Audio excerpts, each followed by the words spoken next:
سسرع أما سراكيش إسبيك معارض كائن وطني كبرى عاجة عصر عاجة محمود أيا كهبش حينيقا حينوها أي سناليا قرينا وحيدا يقدرك هيا محمد كاين مصبيهين إلى أي تحي أي محارس وأبورا ينفوضا دان كبيرا كبرى وأي معسكر وإسانيا كي يمسوك بيتنا وكبرى عاجة عصر عاجة محمود وكمل أمر عصر سريع إسبيك وطني وحينيقا يدو جوبتا أما حينيقا إسبيك كوتا دانكا ودما مرهي قبيت كان قرحان ودكا يرب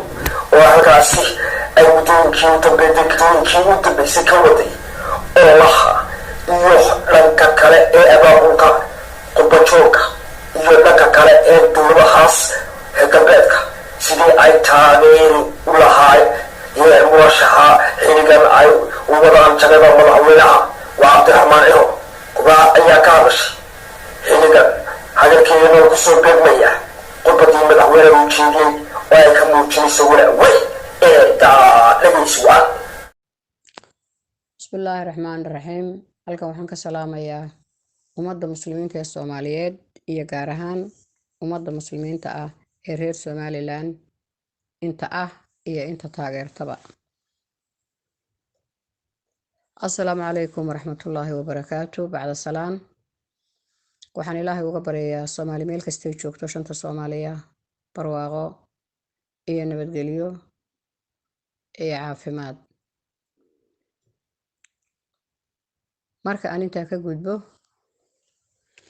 Soomaali dhamaanteed marka la isku daro waxa haysata dhibaato fara badan oo dhinac walba ka haysata gudahooda iyagoo iska laynaya iyo dibadda oo ay kaga socoto colaad waxaad arkaysaa Soomaali ay laynayso canfar oo dhalinyaro ah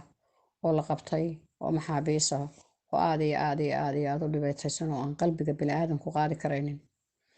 waxaad arkaysaa Soomaali gudaheeda iska laynaysa oo dhul badan isku laynaysa waxaan ugu baaqayaa Soomaalida islaynaysa dhulka ay dagaalada ku jiraan waqooyi iyo koonfur iyo Kenya iyo Ethiopia iyo Djibouti meel kastoo khilaaf ka jiro iyo Somaliland in nabad lagu dhameeyo iyo wadahadal oo qoriga iyo colaadda la dhigo ayaan ka codsanayaa Soomaali meel kastay joogtaba marka aan intaa ka soo noqdo dalka Somaliland waxaa ka dhacay colaado aan qalbiga bani'aadanku diidayo wixii dhacay qofkii islaam ah ee xasuustaana oo aad walwal iyo xanuun uga qaadayo dalkii waxaa ka jira weli colaad nabad lama arag colaad baa ka jirta dhufaysyada la isugu jiraa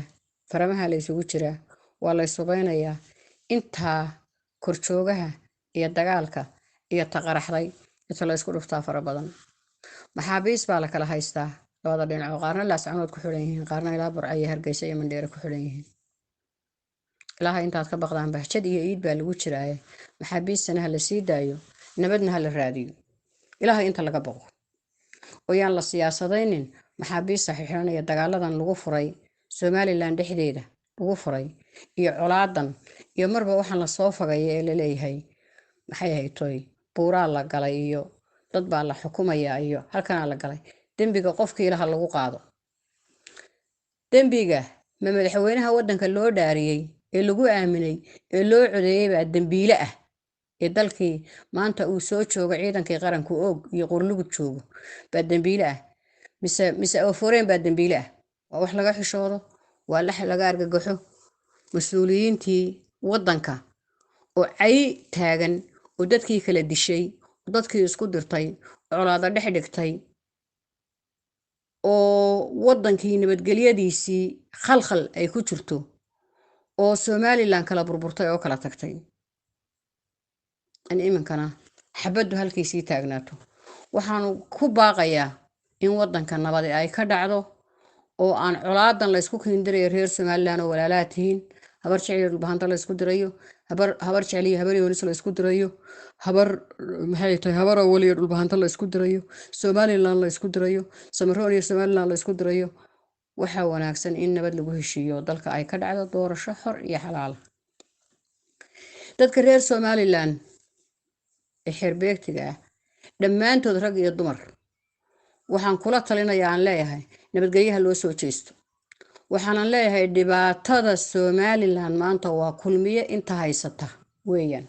dadka isku dirtay dadka kala dishay dadka isku hubaysay mana doonayaan qof ka soo haro mana doonayaan laba meel wada joogto nabad ku wada joogta inay jirto